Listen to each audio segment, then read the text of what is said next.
uyu Kaberuka Eurade niwo mperaho imyaka 70. Mwamubonye uriya musaza, biratangaje gusaza uri mu byaha nk'ibi ngibi byo kwiba telefone. Nyuma y'uko tariki enye Ukuboza 2024 twerekanye abagabo batatu bafatiwe mu bikorwa byo kugurisha ubutaka bw'abantu bakoresheje impapuro mpimbano.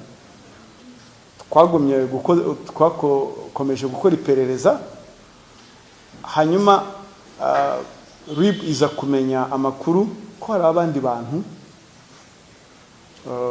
bari gushaka kugurisha ubutaka, bya bindi byo guhererekanya twita transfer. Bahise bafatirwa mu cyuho. Ni babandi wabonye umugore n'umugabo, umugabo yitwa Kayiranga Calixte afite imyaka 51 na Kayirebwa Aline. Uko babikoze rero, bariya nubwo babonye babiri ntabwo ari umugore n'umugabo, ariko mu bikorwa bakoraga bari bise umugore n'umugabo, by'ubujura. Umugabo wa Calixte Kayiranga aba hanze mu Burayi. Uyu mugore rero mwabonye Kayirebwa Aline niwe wigize nk'umugore wa Calixte. Bafata indangamuntu y'umugore w'isezerano wa Kayiranga Calixte, bashyiraho ifoto ya Kayirebwa Aline nk'indangamuntu. Nyuma y'uko dutangaje bariya bafashwe, abantu batangiye kujya bagira amakenga, n'abanoteri batangiye kugira amakenga, barabitugaragariza ko bagize amakenga, ndetse n'uwari ugiye kugura amaze kubona ibyangombwa yagize amakenga. Rero aho ngaho RIB yahise igoboka, irafatira mu cyuho, igerageza no kugaruza amafaranga miliyoni 9,800 z'amafaranga y'amanyarwanda n'amadolari 5,000. Uriya mugabo niyo atwaye. Ku mafaranga miliyoni 24 yagombaga kugurwa cya kibanza bari bumvikanye. Ayo ngayo arengaho bari bamaze kuyarya, bari bamaze kuyatererana. Urumva ba komisioneri babajemo, kuko umuntu ujya kwihesha ikintu cy'undi bagira icyo bita muri za mvugo z'iki ngo baraheba, kuko abagurisha ikintu cy'abandi atwarayo. Ni ikibanza rero giherereye mu karere ka Gasabo, umurenge wa Jabana, akagari ka Kabuye, mu mudugudu wa Tetero. Bariya bafungiye kuri sitasiyo ya RIB ya Rusororo. Uko mwababonye, Kayiranga Calixte na Kayirebwa Aline ntabwo ari umugore n'umugabo, ariko muri kiriya gikorwa cyo kwiba, cyo kwihesha ikintu cy'undi hakoreshejwe uburiganya, bitwaye nk'umugore n'umugabo, kuko umugabo ntiyari kubasha kugurisha umutungo asangiye n'umugore nta burenganzira umugore w'isezerano yamuhaye. Niyo mpamvu rero bashatse gukoresha ubwo buryo. Hano turaza gutanga ubutumwa tubuha ba noteri ndetse n'abandi bantu bagura ubutaka. Bakurikiranwaho rero ibyaha bitatu byo gukoresha inyandiko mpimbano, gukoresha umutungo w'urugo mu buryo bw'uburiganya, kwihesha ikintu cy'undi hakoreshejwe uburiganya. Iki cyaha cya mbere cyo guhimba inyandiko cyangwa gukoresha inyandiko mpimbano ni icyaha gihanwa n'ingingo ya 276 y'itegeko riteganya ibyaha n'ibihano muri rusange, aho ubihamijwe n'urukiko ahabwa igihano cy'igifungo hagati y'imyaka 5 n'imyaka 7, hakiyongeraho n'ihazabu y'amafaranga iri hagati ya 3 na 5 cyangwa se kimwe gusa muri ibyo bihano. Naho icyaha cya kabiri cyo gukoresha umutungo w'urugo ku buryo bw'uburiganya ni icyaha gihanwa n'ingingo y'150 y'itegeko riteganya ibyaha n'ibihano muri rusange, aho igihano yahabwa aramutse bihamijwe n'urukiko ni igifungo hagati y'amezi 3 kugera kuri 6. Ubutumwa rero dutanga, ubutumwa bwa mbere turabuha ba noteri b'ubutaka cyangwa se ba noteri bigenga. Turashima ko ubutumwa twatanze ubushize hari ababwumvise, hakaba hari abantu nk'abangaba babashijwe gufatwa, ariko noneho turagumya kubabwira ngo mugire amakenga ba noteri bigenga, ari ab'ubutaka n'abatari ab'ubutaka. Turabagira inama yo kujya bagira amakenga igihe cyose bagiye gukora akazi bashinzwe nk'uko ko guhererekanya ububasha, kuko harimo uburiganya bwinshi, harimo ububandi bwinshi, harimo amanyanga menshi mwayabonye, aho Kayirebwa yiyita umugore wa Kayiranga, kandi ubwo baciye inyuma umugore w'isezerano kugira ngo umugore w'isezerano bamuciye inyuma kugira ngo bagurishe ubutaka. Ikindi gikorwa rero nicyo uriya mugabo w'umunyamahanga mwabonye wibwa amafaranga n'umukozi wo mu rugo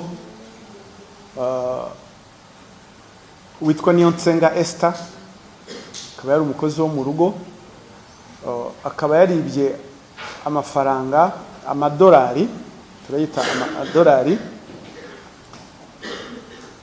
yibye amadolari aragenda ajya kuyahisha kuri ya mugabo we. Ni umugabo babana ariko batasezeranye.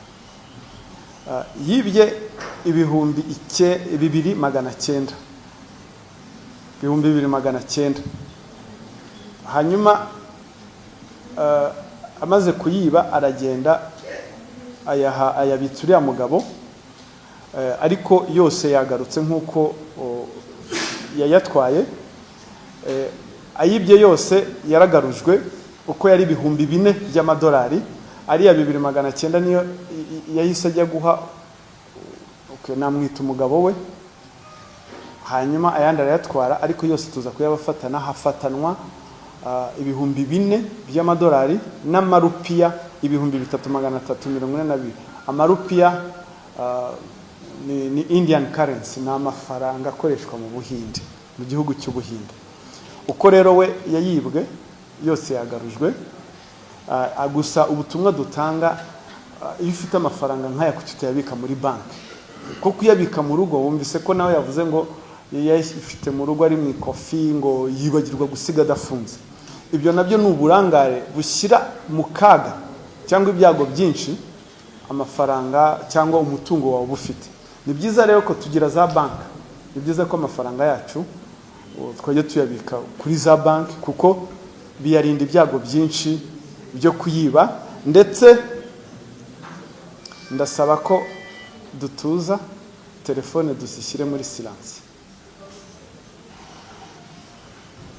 Iyo uyu mugabo aza kugira amakenga,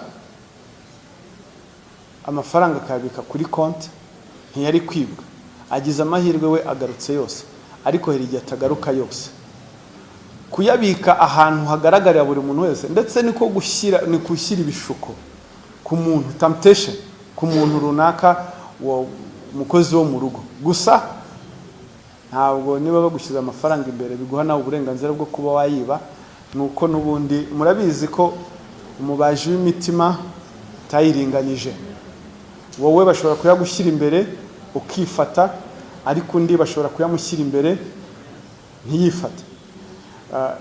Bakurikiranyweho rero ibyaha bibiri, cyaha cyo kwiba gihanwa n'ingingo y'166 y'itegeko riteganya ibyaha n'ibihano muri rusange. Igihano yahabwa aramutse abihamijwe n'urukiko ni igifungo kuva ku mwaka umwe kugera ku myaka 2, akiyongeraho n'ihazabu y'amafaranga hagati ya miliyoni na miliyoni 2. Ikindi cyaha cyo guhisha ibintu bikomoka ku cyaha ni bihanwa n'ingingo ya 142 y'itegeko riteganya ibyaha n'ibihano muri rusange. Igihano yahabwa ni igifungo kuva ku mwaka umwe ariko kitarenze imyaka 2 n'amafaranga y'u Rwanda kuva kuri miliyoni 1 kugera kuri miliyoni 2. Aba mwabonye Niyonsenga Esther na Twizerimana Dieudonné yabitse amafaranga azi neza ko yibwe, ndetse agira inama n'uyu mugore ati hungira iwanyu ujye muri Ngoma aho uvuka kwa bene wanyu batazagufata. Yafatiwe Ngoma. Urumva ko n'umufatanyacyaha ni icyitso, byose ni icyitso cyujuje ibyangombwa. Abitse amafaranga azi ko yibwe, amugira inama yo guhunga. Ibyo rero turababwira ngo abanyarwanda twari dukwiriye kugira umutima wo guhanana. Icyo uyu mugabo Twizerimana Dieudonné yagombye kuba yarabwiye umugore we, kumubwira ati reka wakoze amakosa, wakoze icyaha, reka tujye kwa sobuja aya mafaranga tuyasubize. Ubu bagiye kujya mu munyururu, habe ni fanta biguriyemo. Inzego zirakora. Abakeka ko bakwiba bikarangira aho ngaho, inzego zirakora, niko kazi ka buri munsi. Ariko nubwo dukora, noneho turasaba n'abantu ko bafata iya mbere nabo. Ubutumwa tubaha turabaha ubutumwa ko bafata iya mbere, bakaba aribo ba mbere bicungira umutekano w'ibintu byabo. Nubwo inzego zikora, ariko nibo bagomba gufata iya mbere, kuko uriya yagize Imana agarutse yose, hariho atagaruka yose, hariho n'atagaruka. Nubwo yafatwa ntagaruke, still ubigiye mu gihombo. Ikigaragara, hariho ibyaha bikorwa kubera uburangare. Ibi byaha byose mubona hano twaberetse, harimo uburangare, harimo ubuteganye buke, harimo ubuteshuke, harimo no kutagira amakenga. Ibi byose turetse uburangare, tukagira amakenga, tukirinda kugira ubuteshuke buke cyangwa kudashishoza, ibi ni ibyaha byacika hano muri iki gihugu. Ngira ngo ibi bintu byo kugura ibibanza n'abantu bahimbye ibyangombwa byari bikwiriye gushira. Kuki ugomba gutanga amafaranga miliyoni 10, 20, 30, 40, ukayatanga gutyo utabanje gushishoza? Harimo kutagira amakenga.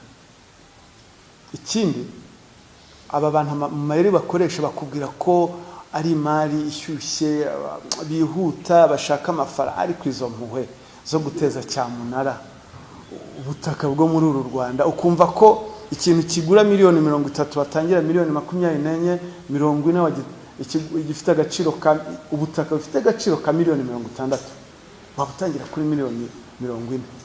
Wakumvise ko wakenze ko iki kintu harimo ikintu kiburamo.